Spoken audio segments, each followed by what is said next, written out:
Bom dia, boa tarde, boa noite. Começando mais um episódio do Impacto na Encruzilhada, episódio número 198. Tornando o mundo menos pior.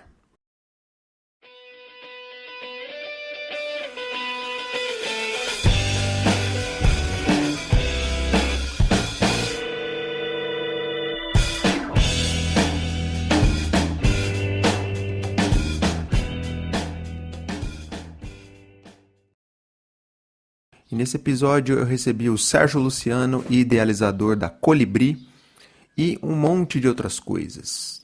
Agradeço demais aí pela ponte que o Rodrigo proporcionou, o Rodrigo da Fomenta, com o Sérgio, e o papo foi muito legal. Afinal, por que é tão necessário tornar as conversas menos piores nos tempos atuais? Bom, e certamente você já ouviu falar sobre o tema da comunicação não violenta, o CNV, mas eu te garanto que aqui, por meio desse papo aqui com o Sérgio, você vai escutar sobre esse assunto a partir de uma outra perspectiva, bastante interessante e pouco óbvia.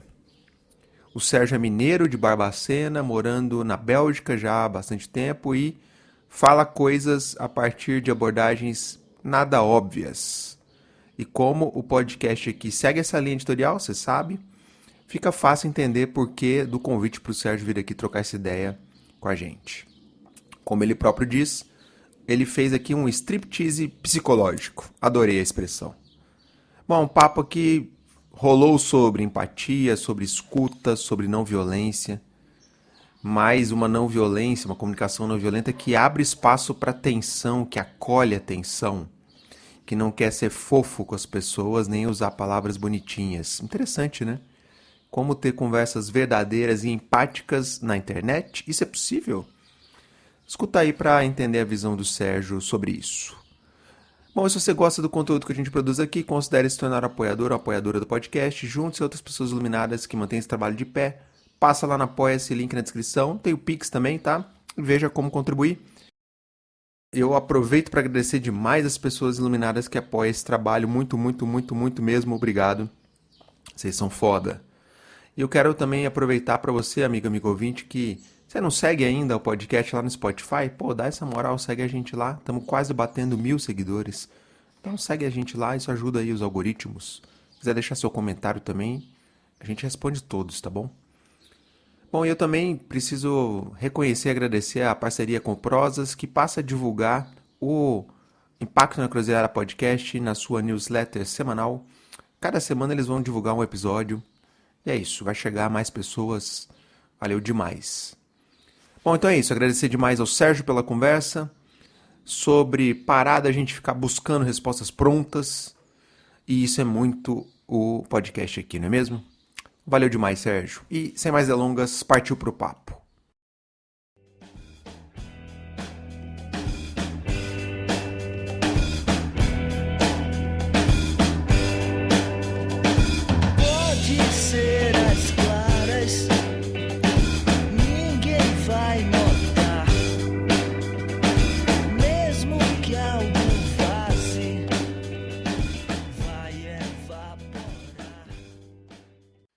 Salve, Sérgio! Seja super bem-vindo. Obrigado por você ter topado conversar aqui com a gente. Para a gente começar, se apresenta.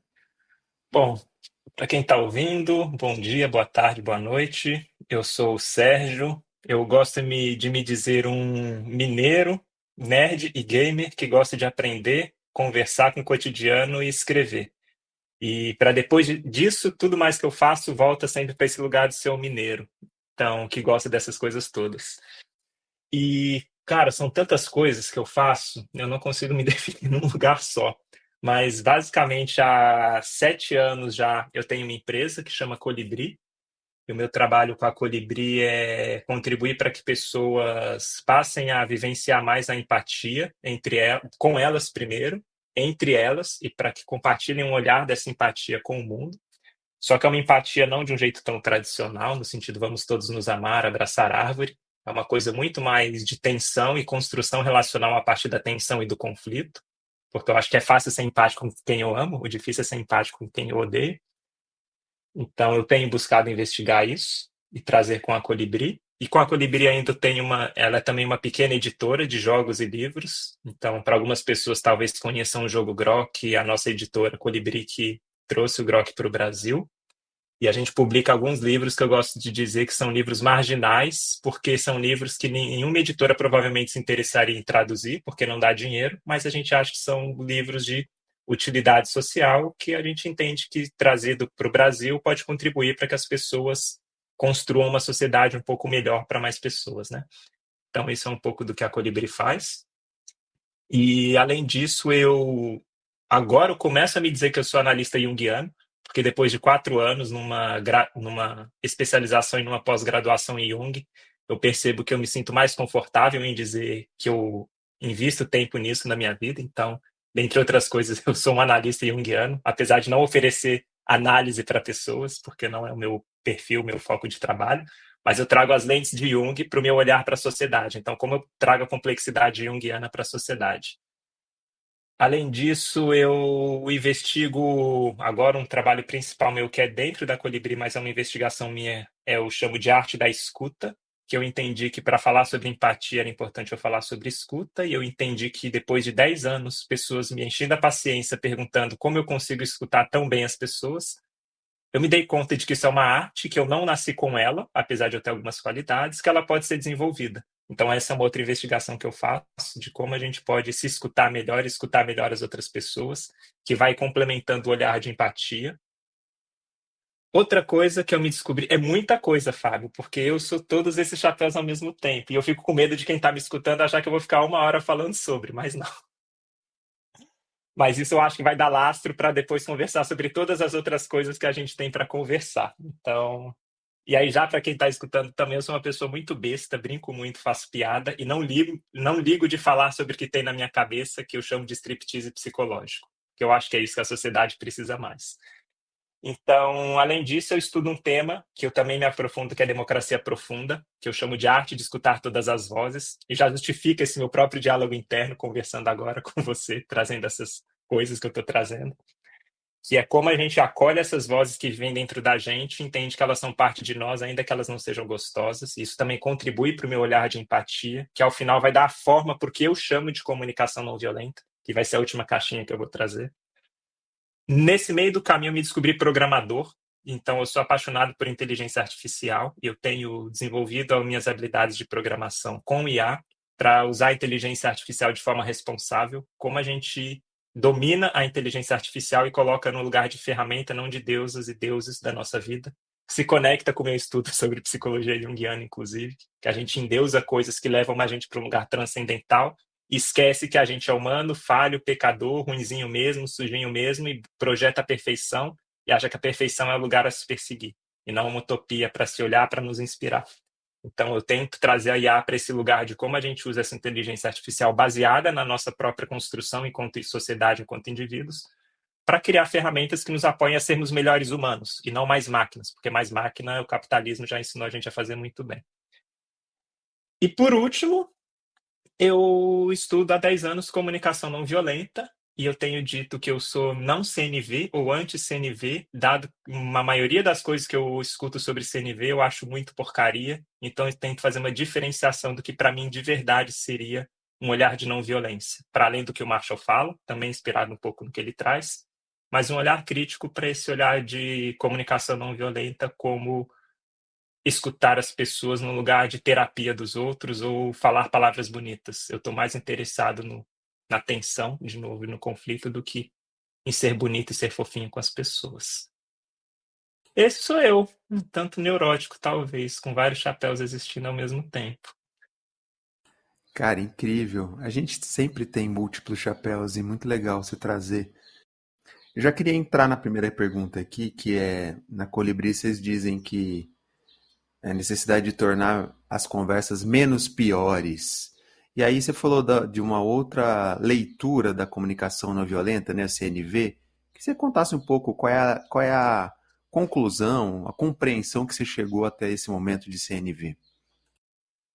Cara, eu acho que eu vou começar por esse lugar do menos pior, porque eu percebo que, para mim, eu já fui muito sonhador achando que eu ia transformar o mundo. E tem um amigo que eu sou muito apaixonado, Tony Marlon, talvez você conheça ele, e é muito próximo, eu gosto muito dele.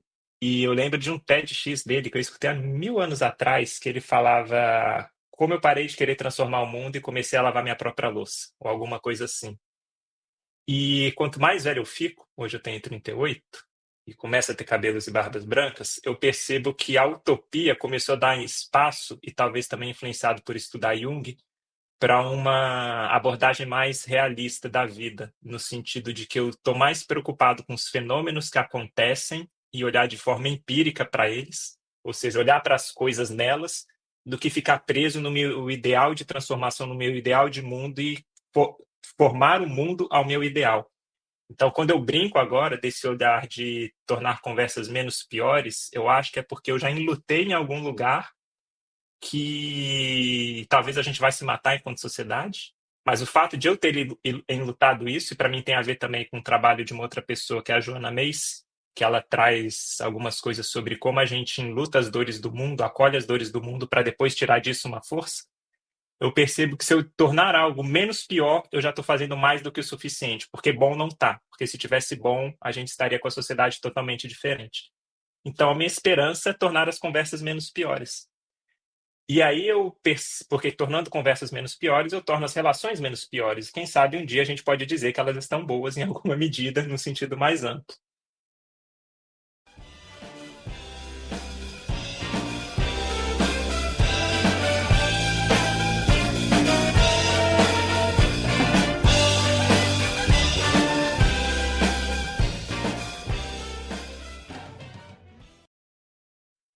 E quando eu penso comunicação não violenta nesse lugar, eu comecei a me dar conta, e aí talvez tenha a ver também com um olhar muito ocidental para como funciona a construção do conhecimento, de que existe uma ideia de que é preciso controlar a forma como eu falo, é preciso controlar a forma como eu faço as coisas, eu preciso performar uma pessoa não violenta, no sentido de que a empatia é a coisa mais bonita, é a melhor coisa a se perseguir.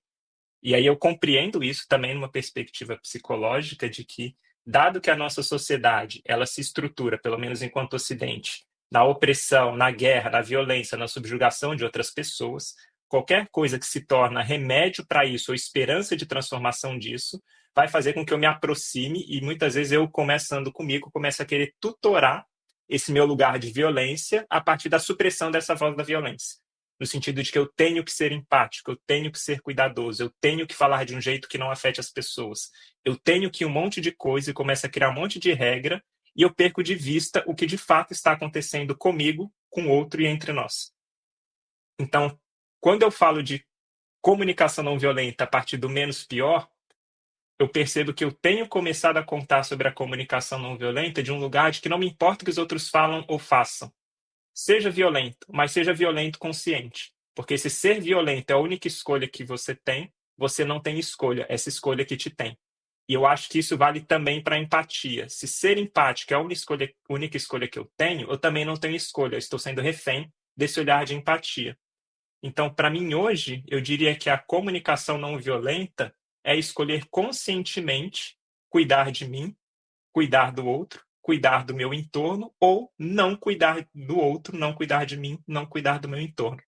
Toda decisão consciente que eu tenho me leva para um lugar de escolha a partir do paradigma da comunicação não violenta. Ainda que, paradoxalmente, eu esteja cometendo uma violência com as outras pessoas. Desde que eu banque essa violência, para mim está tudo certo. E aí depois vai entrar um discurso mais moral que eu tenho, no ponto de vista de como a gente pode transcender o ideal de violência, mas isso ainda vai ser enraizado no que eu chamo de autoempatia, de olhar para dentro, que para mim é a raiz dessa comunicação não violenta que eu busco praticar. Fez sentido, não fez? Muito, muito sentido. Eu queria fechar o CNV, né? A CNV que você falou, puxa, eu procurei me aprofundar e sair do entendimento mais raso da comunicação não violenta. Qual seria esse entendimento superficial? Cara, de que eu vou dizer a coisa mais banal, que é compartilhada, eu acho que o LinkedIn está cheio disso, inclusive, que é precisamos usar uma fórmula de falar a partir dos nossos sentimentos, necessidades, falando sobre fatos, expressando o que a gente quer. ou fazendo um pedido, como por exemplo, nossa, Fábio, quando eu vejo você fazendo tal coisa e eu percebo que eu me sinto muito chateado, e para mim seria muito importante respeito. Será que você poderia começar a fazer determinada coisa para que respeito seja cuidado para mim? Claro que agora eu estou falando de um jeito escrachado, nem sempre é assim, mas muitas vezes é muito permeado por isso. Então, muitas vezes o que é dito do que significa comunicação não violenta é usar um jeito de falar para se conectar consigo e se conectar com as outras pessoas. Mas a forma, ela acaba precedendo ao indivíduo. E aí que entra para mim a minha subversão. Sair da forma, do como, e entrar na implicação pessoal no processo. Então, eu diria que a comunicação não violenta rasa e superficial é uma fórmula e uma forma. E é isso que é vendido. E muitas vezes é vendido como a rodinha da bicicleta e o lugar por onde as pessoas precisam começar. E eu defendo ferrenhamente que precisamos fazer o contrário disso. Porque se eu digo que adultos, ditos funcionais, precisam começar isso com uma rodinha de bicicleta, eles não são adultos, eles estão sendo tratados como crianças. E aí eu parto de um lugar de construção dessa comunicação não violenta a partir da complexidade, que não é dar uma rodinha, mas é convidar as pessoas para pensar. Não sei se eu consegui trazer mais Super, cara. clareza. Super, acho que está super claro. E é curioso, porque você está transitando por lugares que, de um lado, você tem o discurso coach quântico, papo furado, que eu acho que a gente não concorda, obviamente, e um outro extremo que é o papo reto, né? É a voadora no peito e dar a real para a pessoa. Como que você transita entre esses dois polos sem escorregar na saída fácil que o mercado espera, que é um pouco isso que você estava dizendo? Cara, eu transito tensionando e polarizando com isso tudo. Esse é um problema. E eu tendo a ser a pessoa mais impopular do planeta, porque eu não dou resposta. Eu tendo a não dizer como as pessoas têm que fazer. Eu tendo a falar, se você quer bater, bate. Se você quer xingar, xinga. Mas reflita. Então, quando eu penso num discurso mais coach, quântico, papo furado e essas coisas, eu vou chamar de abraçador de árvore ou jovem místico, que é a brincadeira que eu faço. Que é um discurso que eu chamo de raso, quando a gente vai falar de empatia. Nossa, a gente precisa muito de empatia nas empresas. Se as pessoas fossem mais empáticas nas empresas, o mundo seria melhor. Então, quando tal pessoa falar de tal jeito com você, ao invés de você respondê-la, responda com classe, seja empático, escute essa pessoa que você está mostrando para ela como devem ser as coisas. E esse lugar, para mim, sem perceber, e eu já caí nele muitas vezes, e talvez por isso eu tenha resistência, eu acabo me colocando no lugar de superioridade às outras pessoas, no lugar de superioridade moral. Então, para mim, esse discurso, um dos discursos coach, para mim, que tem muito a ver com esse lugar de vamos ser empáticos porque ser empático é melhor, para mim entra num lugar muito moral e sem perceber está sendo violento. Porque invisibiliza a possibilidade do outro sentir-se com raiva ou querer partir para cima de alguém e diz que o outro está errado em ser quem ele é. Então, esse é um primeiro olhar de coach mais jovem místico que eu tensiono, eu acho muito disfuncional. Apesar de eu ver uma validade, se eu olhar por trás, eu for empático com o que está por trás disso, eu consigo entender uma validade, mas numa primeira instância eu tenho várias críticas. O segundo olhar coach, para mim, vem um olhar coach muito de você pode, você consegue, e é o que a gente vai chamar de fofinho de meritocracia. Então, aprenda a se comunicar de um jeito não sei o quê, que você vai ser a pessoa super comunicadora e você vai conseguir o que você quer, aprenda a arte da oratória. E para mim isso também é problemático, é uma medida do ponto de vista social, enquanto estrutura, porque a gente convida as pessoas a pensarem que elas buscando o que é delas e fazendo o que é importante para cuidar do que é delas, não importa o que o outro está fazendo para cuidar do que é dele, a gente vai conseguir o que a gente quer. Então a gente consegue, a partir de um olhar individualista, isso para mim também é problemático, e usando como expoentes poucas pessoas que conseguem, e muitas vezes elas conseguem às custas de vulnerabilidades alheias. Isso tem a ver, para mim, diretamente com comunicação, porque dado que a gente se relaciona a partir do falar, então como eu falo contribui diretamente para como eu construo as minhas relações. Então, quando eu parto desse lugar individualista de como me relacionar, tudo que eu vou me comunicar com as pessoas muitas vezes vai levar para que eu me comunique meio que manipulando as coisas para que funcione bem para mim, e não importa o outro. Ganhar mais dinheiro em cima das pessoas, faturar mais, conseguir mais, obter a mulher que eu quero, obter o não sei o que eu quero, tudo isso para mim é sintomático do ponto de vista individualista.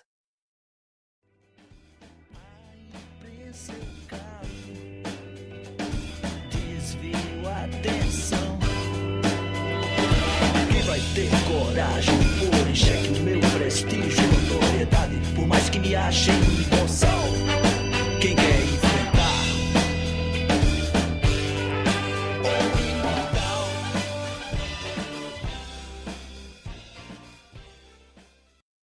E por isso que eu acho que esses discursos, nesse sentido, são uma tensão direta para mim, porque eu parto do lugar da não resposta. E talvez por eu ter um olhar muito filosófico. Então, não estou preocupado em que o meu discurso, o meu diálogo, em alguma medida, ele resolva alguma questão da sociedade, alguma questão dos outros.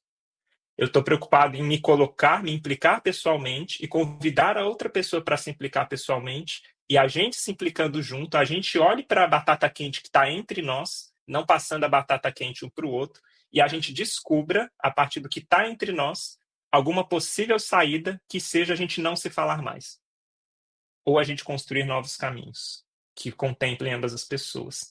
Isso tudo é totalmente diferente do que o mercado espera, porque o mercado quer uma resposta. E respostas a priori vindas de fora, elas nunca vão dar conta de cuidar das pessoas envolvidas nos processos. Então, basicamente, eu sou totalmente fora do que as pessoas esperam, mas eu acredito que esse fora é o que mais a sociedade hoje precisa, porque o que a gente entrega para a sociedade, que é o aceito, me parece que cada vez mais leva a gente para um lugar de tensão e polarização das relações. Pô, genial. E você me deu um link, eu vou pular uma pergunta e já volto nela, porque me deu um gancho para essa pergunta aqui, que é como é que a gente torna os diálogos melhores ou menos piores, como você preferir, num contexto desse, de superficialidades, lacração, todo mundo acelerado, enfim, como que você enxerga isso? Cara, na internet eu acho que é quase impossível, porque existe um lugar muito visceral. E então, eu acho que conversas na internet elas vão ser disfuncionais na sua natureza, pela natureza das estruturas das mídias sociais, de como elas funcionam, porque caixas de comentários e o design, como os botõezinhos de like, dislike, os algoritmos, enfim, todo o ecossistema das mídias sociais não são desenhados não é desenhado para a construção de conversas, é desenhado para a construção de hype, é desenhado para a construção de informações que viralizam, que se exponencializam, muitas vezes da forma ruim, porque é muito mais fácil viralizar o que é ruim. Então, na internet, o que eu tento fazer, e aí é muito engraçado, que eu tento mostrar para uma pessoa que eu não sou tão ruim quanto todas as pessoas que ela diz, que ela entende que é o grupo do qual eu faço parte. Então, eu me reconheço como progressista. Então, se eu for conversar, ver qualquer comentário que seja de alguma pessoa que não é progressista, ou que não se identifica com isso, que polariza com o que eu acredito, se essa pessoa sair dizendo 99 pessoas são progressistas, são chatas, e o Sérgio é uma pessoa que não é chata, apesar de não ser legal, para mim já é o ganho suficiente. Porque eu estou preocupado em tecer e construir as relações sociais para médio e longo prazo. Isso é engraçado, porque das coisas que eu brinco, quando eu falei no começo da arte da escuta, eu desenhei 12 princípios, e um dos princípios que eu desenho, que é um princípio da minha relação eu com o outro, é construção de relações a longo prazo. Então eu parto da ideia de que a relação ela não acontece no agora, ela é um contínuo no tempo. Então, muitas vezes, para mim tem sido importante, eu acho que agora eu entro nessa resposta do que você perguntou, de que nesse contexto de superficialidade e aceleração, eu acho que o que mais faz sentido é construir relações olhando para o futuro, não para o agora. E para o agora, eu evito, por exemplo, de querer dar palestrinha e aula para as pessoas do que funciona, dizer para as pessoas o que é certo. Eu procuro muito mais buscar compreender não aquilo que a pessoa está falando, mas para onde aquilo que ela fala aponta. Ou seja, se uma pessoa critica alguma causa que eu defendo muito, eu enfio a viola no saco, eu fico quieto, porque não vai mudar nada. Eu tenho uma brincadeira que eu faço, que eu escrevo um textão, eu conto nos cursos, na verdade. Aí eu escrevo um textão, eu falo um monte de coisa, eu planejo, fico 2 horas, não sei o quê, vou no chat GPT, publico lá e falo. Eu dei uma lição de moral nessa pessoa. E aí a pessoa está tomando a cervejinha dela, e eu que estou estressado e sou provocado com isso, eu que estou afetado.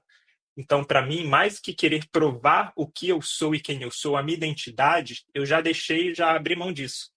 Porque eu não preciso provar quem eu sou. Porque eu simplesmente sou, eu existo sendo eu. Então, existir sendo eu nessas relações de superficiais e aceleração, para mim, o que faz sentido é ir para o sentido oposto disso e tensionar, para trazer mais equilíbrio. Então, ao invés de uma resposta superficial e acelerada, eu busco compreensão dessas pessoas. Claro que não resolve muito, porque é muito rápido as interações, mas é basicamente, tá, quando você me diz isso, nossa, entendo que você me acha muito incoerente, porque eu prego, por exemplo, a defesa de direitos humanos, mas eu fico falando que eu não me importo se tal pessoa pode desaparecer da face da Terra. Você acha incoerente da minha parte falar isso? É isso? E aí, para mim, essa é a única construção possível no agora, por exemplo. E a partir do que a pessoa responde, talvez eu continue construindo. É uma tendência de me inclinar e aproximar das pessoas, ao invés de me afastar e tensionar mais. E aí, se eu extrapolo para conversas cotidianas, é a mesma coisa que eu defendo. É uma inclinação a aproximar-me das pessoas, ao invés de me afastar defendendo aquilo que eu acredito, porque eu já não preciso me defender mais. E eu tô pensando junto contigo aqui que hoje a gente vive nas tais bolhas e olhando mais para o nosso campo aqui, terceiro setor e tal. É muito cômodo a gente ficar entre nós falando da transformação do mundo e tal, tal, tal, mas, e aí eu trago aqui que como que a gente pode ser empático dialogando com o diferente, com o nazista, com o racista, com o bolsonarista, enfim, coloque o adjetivo que você quiser. Como que você enxerga essa possibilidade?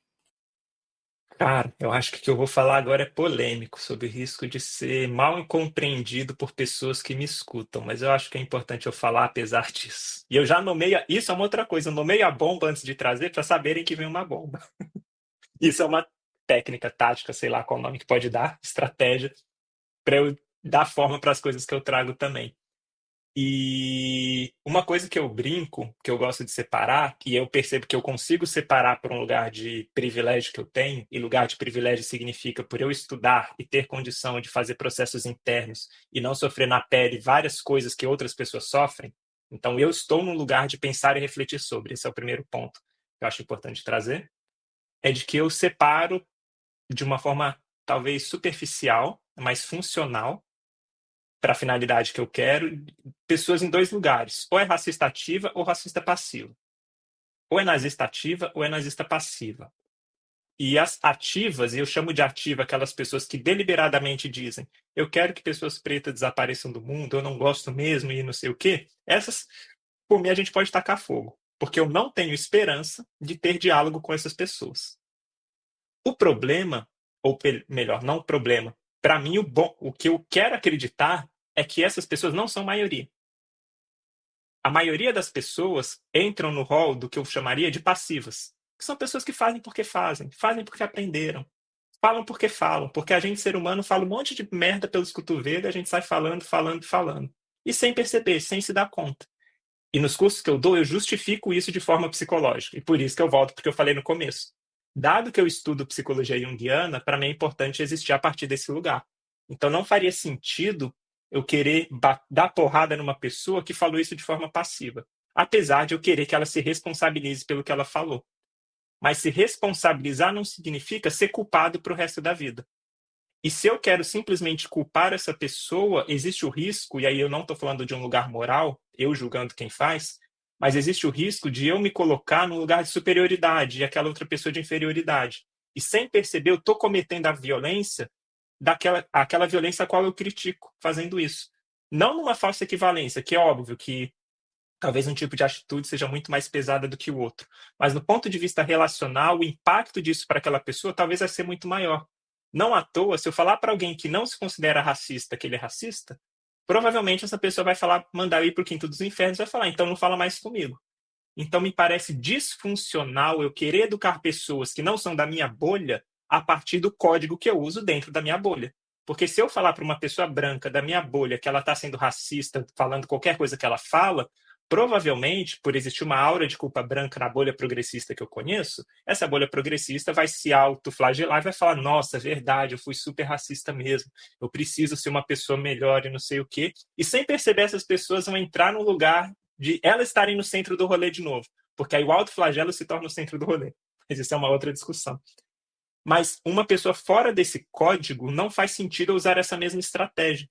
Eu preciso ter outras estratégias de busca e compreensão dessas outras pessoas para eu entender do que elas querem cuidar quando elas têm esses comentários, se é que elas sabem do que elas querem cuidar, porque muitas vezes é automático, e a partir desse lugar tentar construir ou produzir uma nova cultura a partir disso, uma cultura entre nós.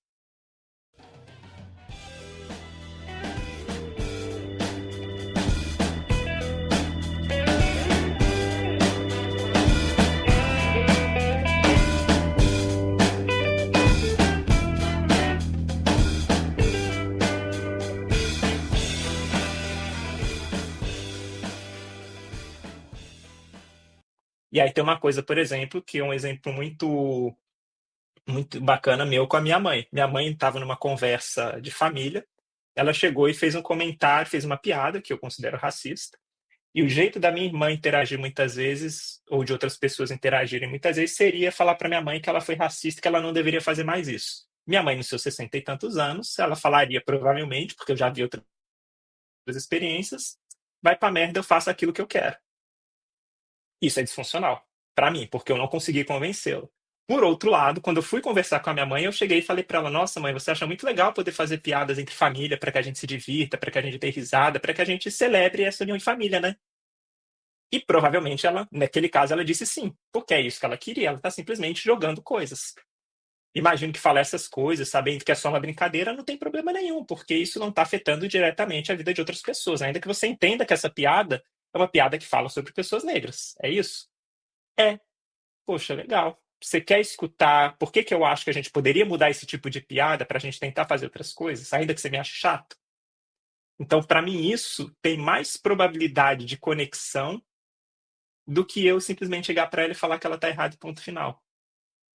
Então, para mim, olhar para esse lugar de conversar com quem pensa diferente a partir do mundo dessa pessoa, do repertório que ela tem, e tentar olhar não para o que ela falou, mas para onde aquilo que ela falou aponta, para mim é o fundamental. Porque senão eu vou com o meu repertório e vai ser sobre mim e não sobre a causa que eu estou defendendo, em última instância.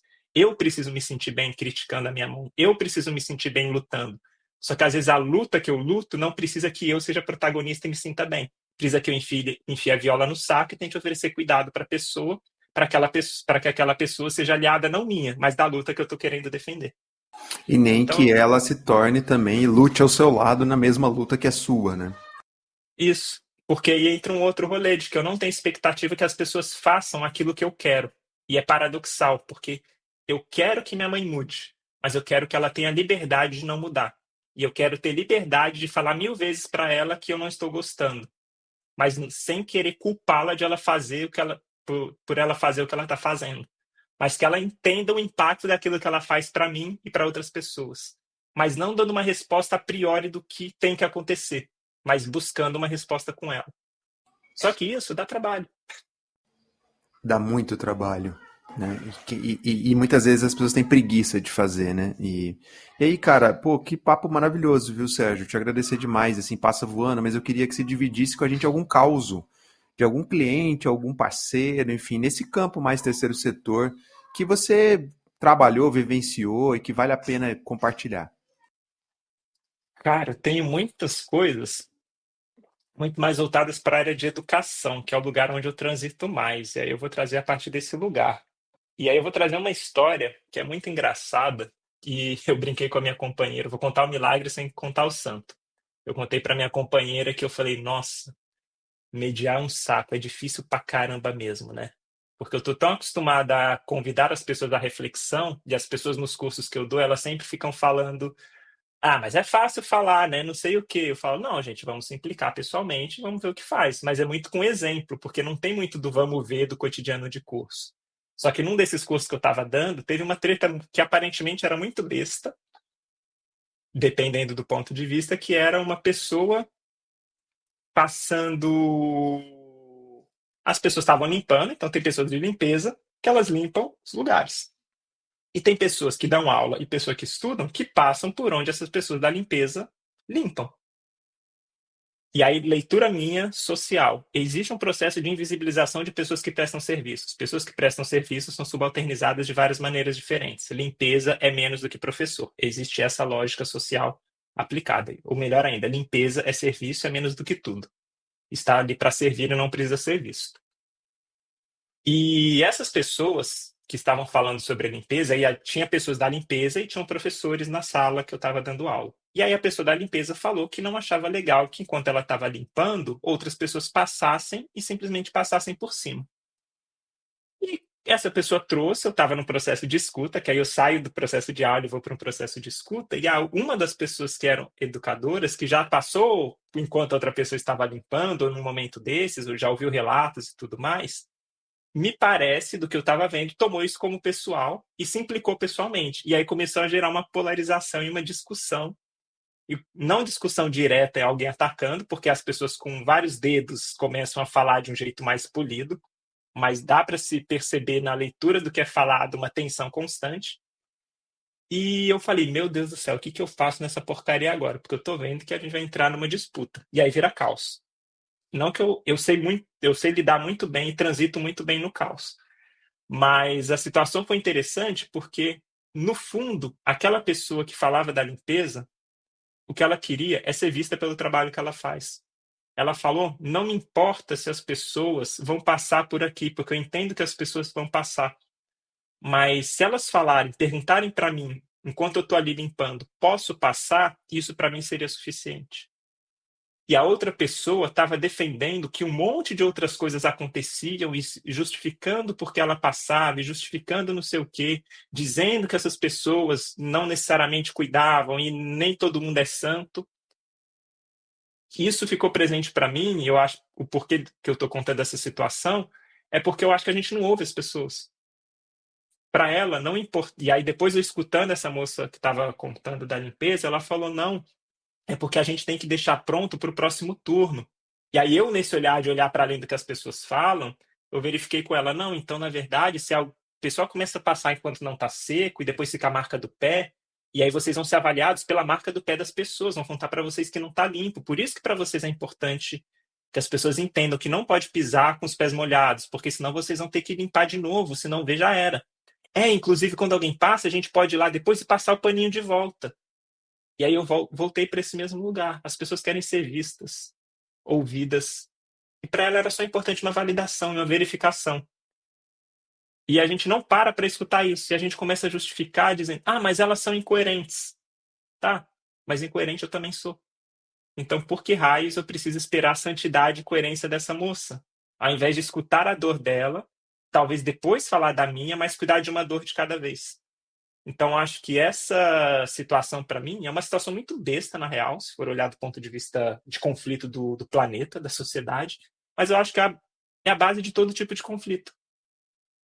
É uma dorzinha que a gente não fala, e às vezes, quando a gente fala, a gente não é escutado, e a gente não consegue chegar num consenso de novos caminhos para cuidar. E se a gente tiver combinado ali, e lá não saiu nenhum combinado, porque era uma coisa muito mais ampla também de poder, de outras estruturas que deveriam se envolver para resolver, mas se a gente talvez só falasse: tá bom, da próxima vez que eu passar, eu vou comunicar a você que eu estou passando para ir ali na cozinha rapidinho, isso funciona? Talvez ela falasse: funciona, super funciona, e eu me sinto muito melhor com isso. E acabou. Só que a gente começa a criar todo um negócio, porque passa a ser só sobre a gente, e não ser sobre o outro. E ninguém quer cuidar do que é do outro, porque todo mundo vive no mar de tubarões e quer cuidar só que é do seu, porque se não cuidar do seu, ninguém cuida. Mas se não tem um puto que dá o primeiro passo e fala: eu vou tentar cuidar também do que é do outro, cada um vai ficar preso na sua própria bolha, na sua própria estrutura, na sua próprio castelo. E aí o meu propósito, e quando eu falo de escutar o diferente, ao invés de tensionar e dizer o que eu quero, é dar o primeiro passo, é desarmar. Porque se eu não tenho nada a perder, não tem nada que podem tirar de mim. Só que para isso eu preciso estar muito seguro de quem eu sou, para estar disposto a abrir mão de tudo que eu tenho comigo de quem eu sou, para me encontrar com outro em quem ele é, sem um risco para minha identidade. E é isso que começa a dar trabalho e é impopular pra caramba. Tradição brasileira,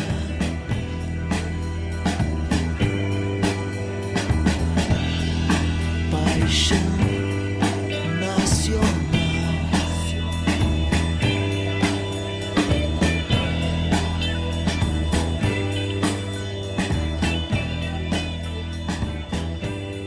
Negócio do Brasil.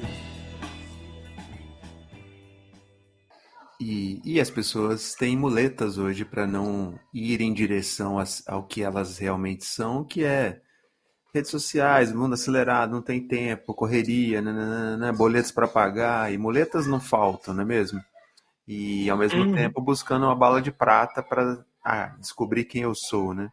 E aí, para fechar, e antes de te dar pro merchan final, só para te escutar, tem um caminho, cara? Tem alguma luz para encontrar isso?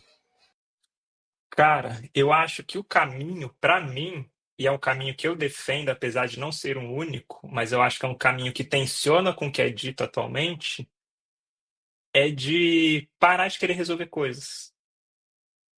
Parar de querer encontrar respostas prontas. É simplesmente se permitir existir e assentar em cima das coisas, junto com as pessoas. E eu trago isso porque eu tenho uma crise muito grande sobre escrever, porque aí eu acompanho.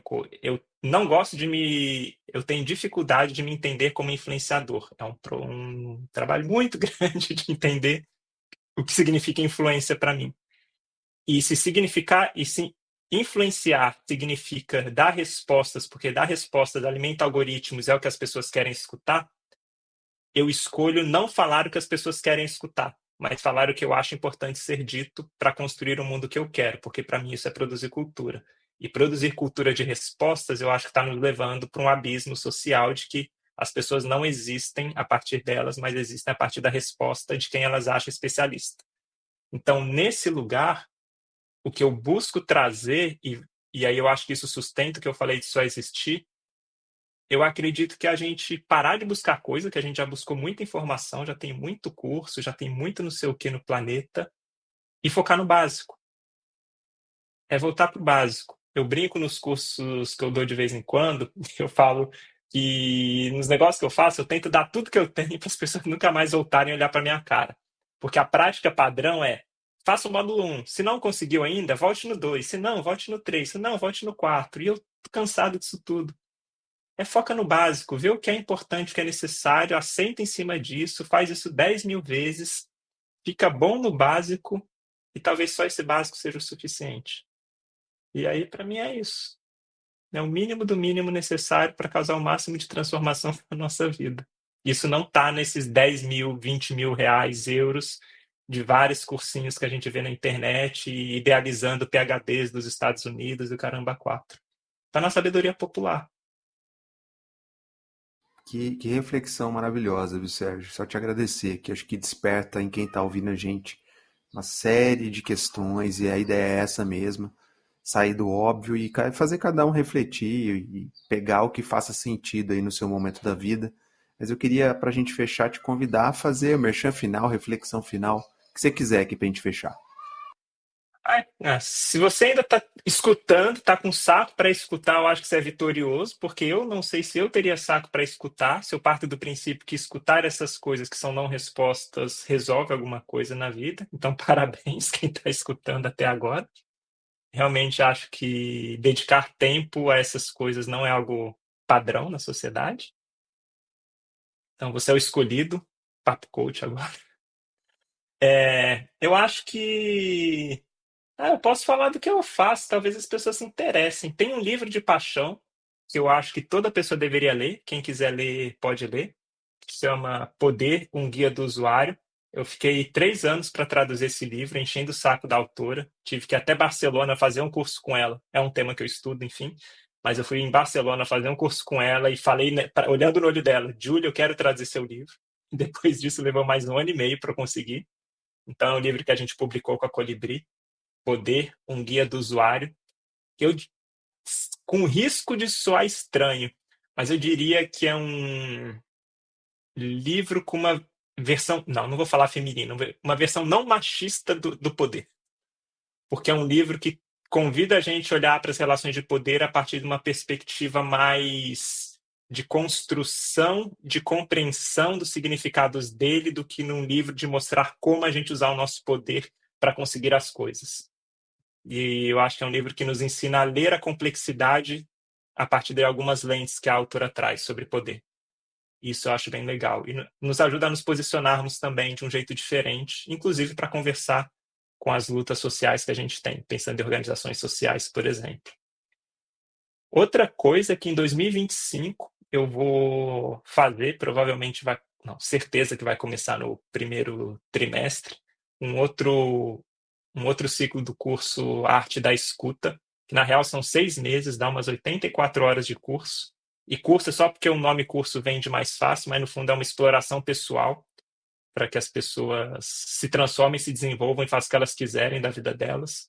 E basicamente, o maior feedback que eu recebo o bagulho é meio terapia, né? Eu falei, porque eu acho que a gente não precisa de mais curso, a gente só precisa olhar para dentro. E o que eu tento fazer é criar espaços para que a gente investigue as nossas feiuras e incoerências, e a partir delas a gente emerja com soluções para as nossas relações, soluções individuais.